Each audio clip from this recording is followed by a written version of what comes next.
This video is brought to you by Squarespace, the quick and easy way to build an awesome website. What's up, guys? Hope you're all well, and I hope that you're hanging in there despite all the chaos and confusion lately.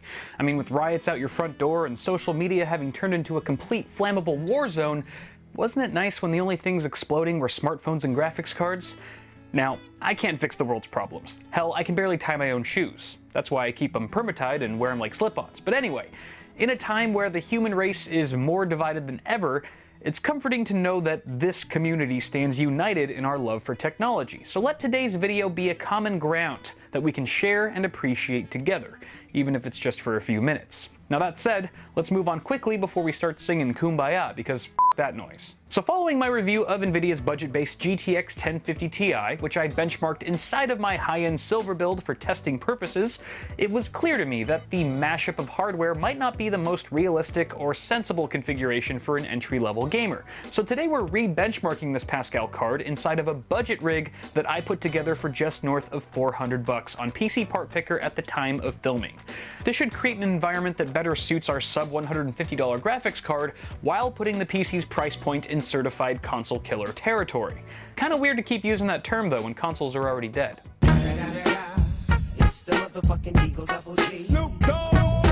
Today we'll also be comparing the frame rates between this PC and the one in my initial review to see how much the GTX 1050 Ti is crippled by lower end components. So starting with our only constant in this test, we of course have the MSI GTX 1050 Ti, which retails for just $139 USD. I've also applied the same overclock settings as in my review, with a core clock offset of 220 MHz and 350 MHz on the memory clock. On the CPU front, AMD continues to be a crowd favorite for these budget builds, so here we have the Athlon X4 860K. At $100 it packs in quite a decent value for a quad-core chip. However, it'll probably be the biggest culprit behind any performance dips coming from the silver build with its overclocked Core i5 6600K, especially in CPU-intensive titles. The Athlon chip comes bundled with AMD's much-improved Wraith stock cooler, which you can check out my hands-on review of for a detailed analysis. Connecting all the things is the Asus A68MH Plus, an FM2 Plus micro ATX motherboard with PCIe Gen 3 support, as well as front and rear panel USB 3.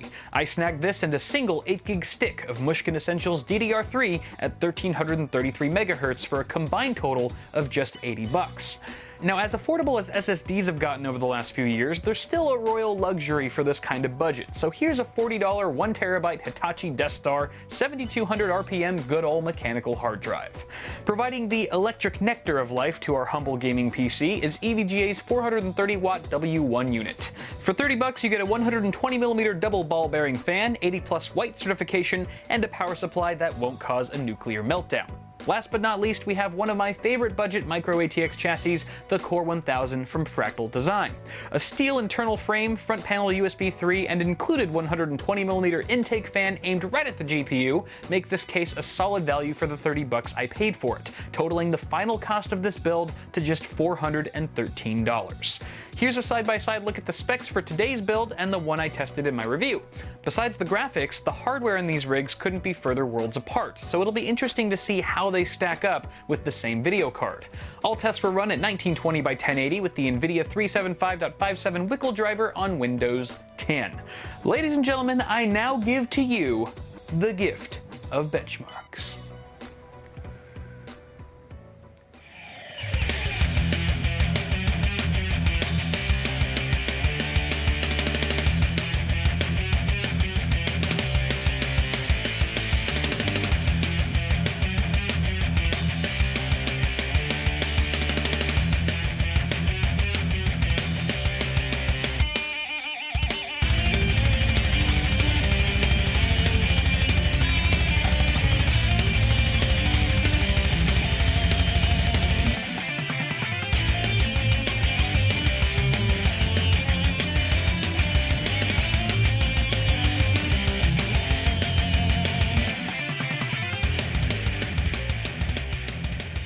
Alright, so pretty telling results, but nothing too unexpected apart from that Tomb Raider score where the budget PC outperformed the silver build by 7 FPS. Wait, half of 7 is 3.5. 3.5 minus a half is 3. Half-Life 3 confirmed!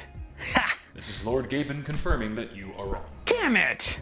Oh, well, at least we have the Steam controller still. Thanks for that. So I can't really pinpoint the cause of this anomaly with Tomb Raider, but what we do know is that the budget rig's average FPS barely flinched in some titles and saw as much as a 38% decrease in others when compared to the silver build.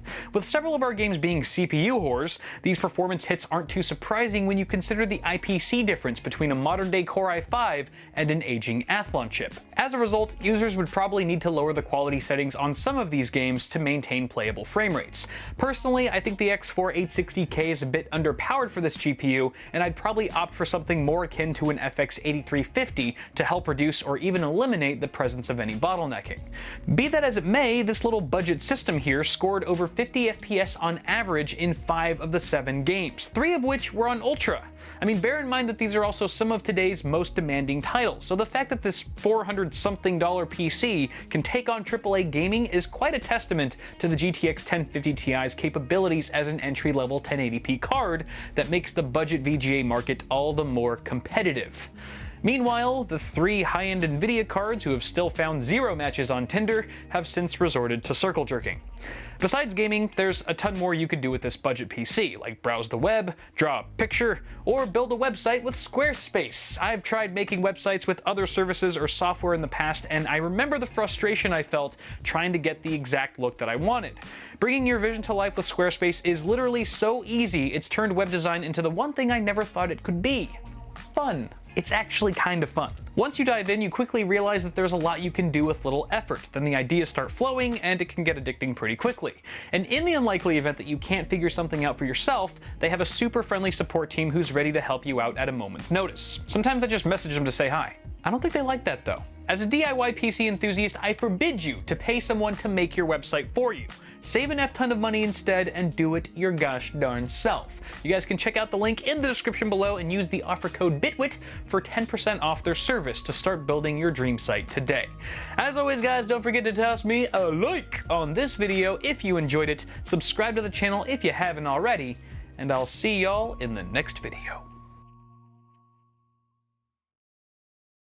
Oh, oh, oh, oh, sweet child of mine. Half-Life 3 confirmed.